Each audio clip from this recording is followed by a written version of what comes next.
नमस्कार जो के बहुत सुंदर से प्यारे से गीत लेके आ गए देखिए सुनिए बताइए कैसा ना जानक बाबा गढ़ा वेले सोने के नकवा हो लाल सोने के नकवा हो लाल ताही तारा सीता हो बेटी के सिया सवारे हो लाल ताही तारा सीता हो बेटी के सिया सवारे हो लाल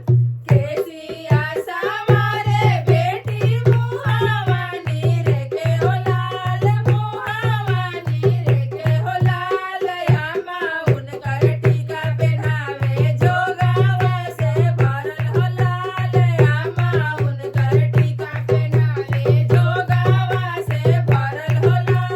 हमारो सीता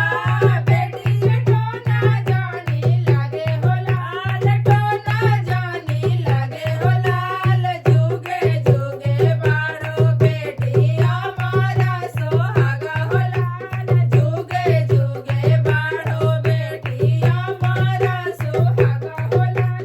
कौन भैया गढ़ा वेले सोने के नकवा हो लाल सोने के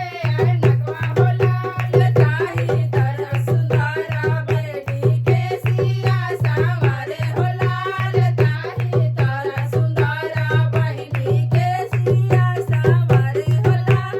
के सिया सवारे बहिनी सुहावानी रे के हो लाल मुहावानी रे के हो लाल भाभी उनकर हरवा भावे जोगावा से भरल हो लाल भाभी उनकर हरवा पहनावे जोगावा से भरल हो लाल हमारो सुंदरा बेटी के टोना जानी लागो हो लाल हमारो सुंदरा ननद के जोगा जानी लागे हो लाल जुगे जुगे बारो बेटा हमारा सोहागा हो लाल जुगे जुगे बारो बेटी हमारा सोहागा हो लाल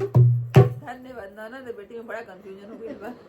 अच्छा ननद के आदमी बेटी बना सकेला। सही बात बा जेकरा जेकरा अच्छा लागल हमने के गीत कमेंट करके बताई जा और चैनल पर नया बनी जा पहली बार देखा तनी जा और देखे के मन बा तो चैनल जरूर सब्सक्राइब कर लीजा और वीडियो को लाइक शेयर जरूर करी जा। धन्यवाद।